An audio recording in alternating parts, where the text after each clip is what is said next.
this is Dee Marley with the History Bards podcast. Thank you for joining us today. And today we have the great privilege of welcoming Roger Haydon Mitchell to the show with his book, The Day of the Labyrinth.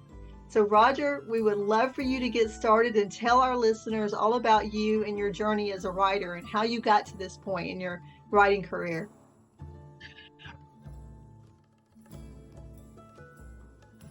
It's been a very kind of bit of a roller coaster ride for me as a writer, because I set out on life actually as someone who studied the novel.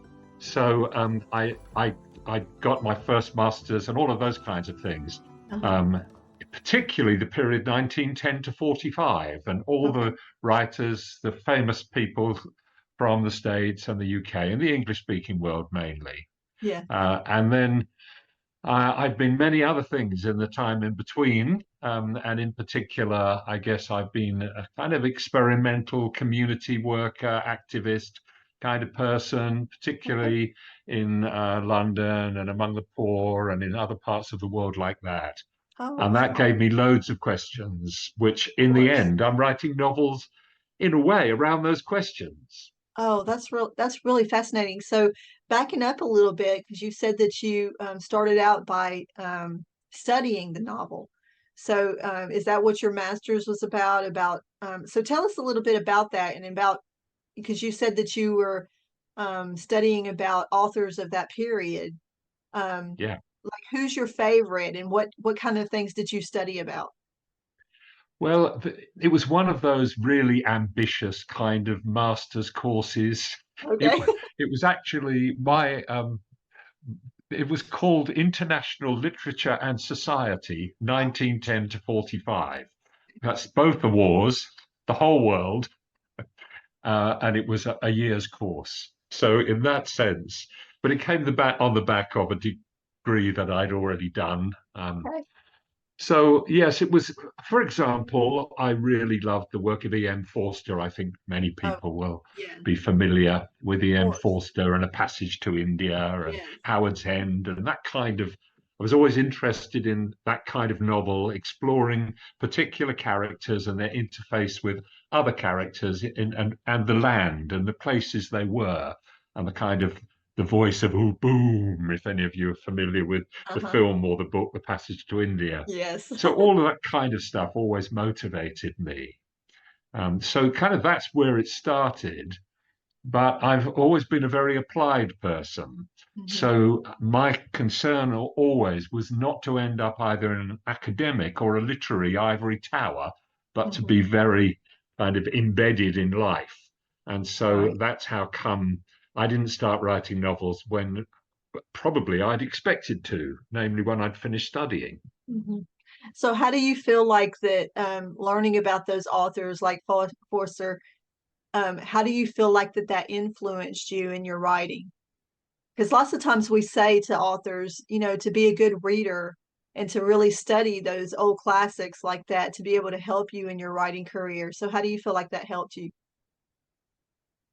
Yes, I think that what I would say is what I would call the economy of words and plots. Yes. E.M. Forster was brilliant at that, and he loved the shock, like someone to suddenly who you thought was the main character, and then you turn a page and they're dead, and you think, why did you put all that time and effort, and then we've lost them? But actually, there's something brilliant in that, in terms of both the unexpected, but then you can take the themes that you've been working on and put them into a new place or position or new characters. Yes. Um, yeah, I love Terry Brooks, just to jump now into the present, Uh-huh. or more present than E.M. Forster was. And he wrote such an exceptional little book about economy of plot and character, Mhm. and basically tells you that if this has no other part to play in the book, don't write about it. You'll go down a rabbit hole that you'll never come back out of.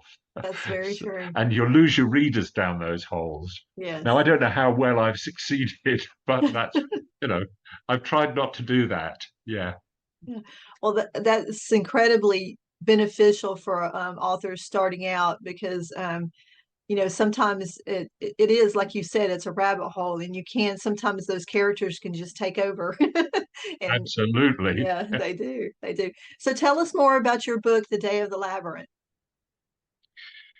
Well, I probably just need to fill in a tiny bit as I tell you Sure, that, which is sure. basically kind of in the years in between, Okay, because I've been knocking around quite a long time, as you can okay. see. And so I found myself involved very, very much in different parts of the world, um, interacting with people who'd had a negative experience of British colonial history. Okay. And so I had a lot of questions, which Right. is why, quite unusually, I think, for some people, in my late 50s, I went back to university to do a PhD investigating different periods of history to try and understand how things ended up the way they are. Hmm. And so I ended up getting a PhD some dozen or so years ago, um, for those investigations. And I've written quite a lot of academic papers and Oh, amazing. textbooks and things like that Hmm. on that, which were just trying to dig out how did Yeah. we end up here? But of course, for most people, they're not about to read academic books asking that question. And many people are not necessarily wanting their novel to answer that question. Hmm. But I was intrigued as to whether it might make a really interesting reading and a lot more usefulness of the kind of work I'd done if Right. I wrote some novels. So I've written the first, and that was published in December, which is the one we're talking about. Right. There's another on the way, Oh, great. hopefully. And they're looking at those periods. So the first book, for example, has Constantine the Great as one of the main protagonists, Okay. um, together with Eusebius. But I'm writing like the inside story based on the facts of history, but then I'm interfacing that with people who would have been challenging them in a way that I Oh, wish some people were. But who wow. knows, perhaps they were. Yeah. But that's what the kind of clue to the novel is, if you like. It's why it's a Oh. mixture of history and fantasy, because I use historical research and then I put these other characters in. So that's just basically the premise of the book. It's about Constantine's history and those that were challenging him. Yeah, well, the big question is really, I guess, for me, because I'm a theologian, Uh-huh. but this is not a propagandist book. This is just trying to ask some big questions about, like, if it was all about love your neighbor, love your enemy, lay down your life for other people, how did it end up seeming to be mainly about religious wars? How did we end up that way? And it Mm-hmm. seems like the first point where that marriage between empire, big top down, heavy, Yeah. powerful leaders, and the more humble kind of lay down your life for other people, Jesus kind of figure. Mhm. How did we end up with the marriage of those two? So that's what I'm interrogating, really, Okay. but I'm doing it through story and imagination and trying to do it in a way that a youngster or an oldster, and there's a lot of youngsters and oldsters together in the book, which is Right. part of my dream. Yeah, And do you feel like that you were able to accomplish what you wanted to do as far as because sometimes fiction can teach. So do you feel like that your book was able to do that successfully and how has the response been? yeah. I think the answer to that is yes. I think the book has done that successfully, and um, there's been a lot of positive response. I've got some great reviews. Obviously, we've not been on the road for a long time, for very long. It was only published in the middle of December, and then Christmas and the New Year intervened. Uh-huh. There's been a number of launches in different places, Right. and there's quite a lot of reviews on. There's some. At the minute, I've got only 5-star reviews on Amazon, which is nice, but obviously, the my great desire is to get it out there so people can really engage with it. Of But course. yes, I mean, I've got about at the minute, I think I have 18 unsolicited, excellent reviews. Oh, that's I've wonderful. one or two. I don't think there's more than 2 reviews that are not as good as I would have hoped. And I think the issue there is what I never know whether it's horses for courses or courses for horses, but whichever way round it is, you know, you and I, I'm sure, certainly I have read so many novels Yes. in my time, but there's loads of novels that I haven't read, mainly because I wasn't attracted to them, or after a few pages they were a turn off rather than a turnover. So, you know, I'm aware of that. Yeah. So do you feel like that your book is more like in the literary kind of field of historical fiction? I think, I mean, just to put myself in totally unrealistically, perhaps, I'm sure, in a kind of a very exalted uh, field, like if you don't like Dickens, you probably wouldn't like Mitchell. It's Okay. Okay. because it is that kind of story. He was a polemicist, really. He had something to say, Yes. but he draws you in if you can you know there's an exciting story all the way through, and there's no Right. question that mine has got an exciting story. But if you're not interested in those matters, then Uh-huh. my book's probably not for you. It's not. It's. I wouldn't say it's put your feet up and escape and don't worry about a thing. And you know, it's you know, when I watch the TV of an evening, I don't watch something serious. I watch something semi-stupid. Yeah. This book is not semi-stupid, but it is exciting, and the people who've really got into it have really enjoyed it. But the Right. big question is, what are people's interests to get them past those first few pages? And of course, that's what all of us as authors are challenged by. We are very challenged by that. And Mm. you know, have had so many discussions with different authors about marketing and about how to get your book out there.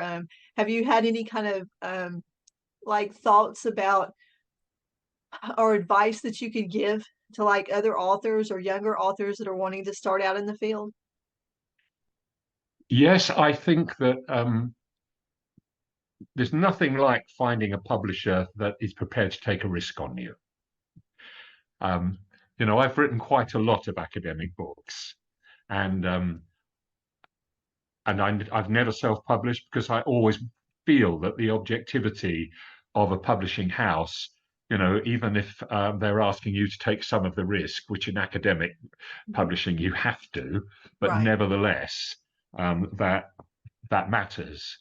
But if you can find a publishing house that loves what you've done, and like Top Hat and Collective Ink, um, you know, they've taken the risk on this, and Yes. then that gives you the encouragement to then kind of pay for the next level of publicity, which I've done with Collective Ink. So I've got a great Right. publicist working with me.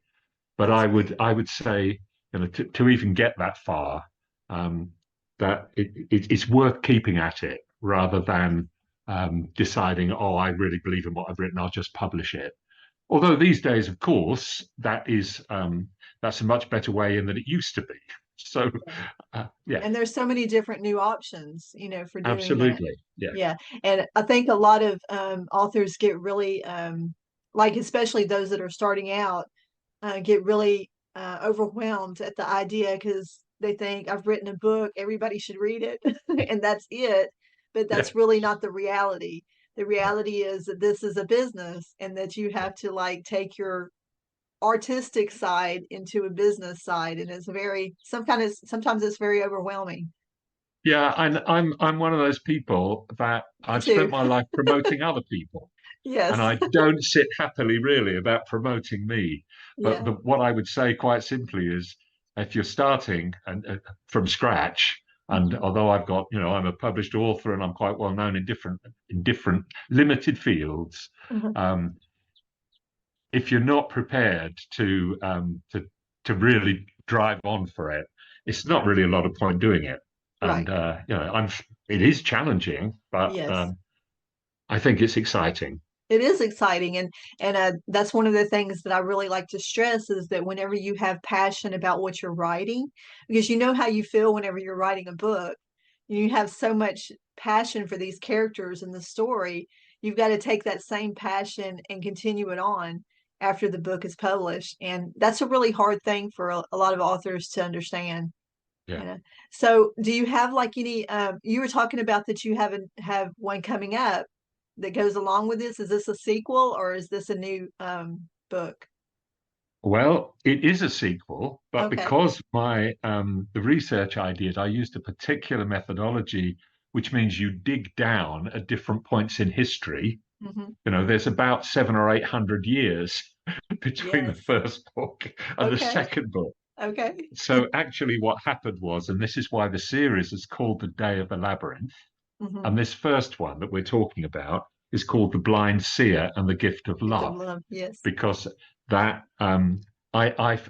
I discovered a remarkable legend based in Saint-Quentin in France that paralleled exactly the same time in history and the same kind of ideas that I was wanting to explore. Oh, And that's so I put amazing. those two things together. But Okay. what then happened is that Saint-Quentin in France, despite the fact that there's travel all over the place from there, has become the link between the novels. So my second novel is Oh, based there, and that's where the first novel ended up. So oh, it that's and amazing. so there's a little epilogue at the end of uh, the the Day of the Labyrinth, which kind of gives me my landing place or taking off place for the next one. Yes. Yes. Oh, that's great. Did you have a title yet, or is that still in the works? No, that is still on the way. Okay. Yeah, Well, we'll be sure whenever you come out with that one, we'll be sure to make our listeners very well known of that one as well. that, that And would be delightful. Thank do you. you have anything coming up as far as events for this book, this current book? Yes, we've got a launch in Leeds Left Bank, Okay. which is a really interesting place in the city of Leeds. That's on the Uh-huh. 24th of April. Okay. And the way I have tended to do this, I've got friends in lots of cities that we've done things together in the past. And then they have their own networks and connections. Yes. So we had a local launch here about 3 weeks ago in the town of Lancaster and Morecambe. But I've also had a launch down at a place called Ashburnham in Sussex, which is a wonderful 220 something acre retreat centre that I happen to Oh, be director of. So nice. just places like this where I've got friends and they have got friends, and so that's how we've been doing it. And this coming Tuesday night, the Quakers locally have asked me to come and talk about the Day of the Labyrinth. So Oh, these that's are the nice. sorts of things that I'm. There's kind of any door that seems to be opening. I'm happily going through it. It's not the only thing I Of do course. with my life, but it's an important part of it. Right. So is there a place where people can go to find out about where you're going to be? So if they want to come out and get a book signed or anything like that, where can they go? Yeah, I would say first of all, the best bet is for them to go on Okay. www.dayofthelabyrinth.com, which is where they kind of can interface with the book. Right. Um, the way they discover where else to go is to go on my Facebook page, and because Roger Haydon Mitchell is it's not an all that usual name. I don't think there's another Roger Haydon Mitchell. There might be, but if you look for Roger Haydon Mitchell on Facebook, you can usually find me quite easily. And then I use particularly for me because I already have my links there, LinkedIn, Okay. X, those kinds of places. I have a blog, another blog as well. Yeah. Well, we'll be sure and make and have all of those links posted on the screen so that anybody that wants to know about you and your books and where you're going to be, and it's very exciting. This sounds very intriguing. Literary novels, especially historical literary, is right up my alley. So I really love those kind of things. We really do appreciate you being on the show today. It's been good. Thank Thank you for you. having me. Absolutely. Thank you very much.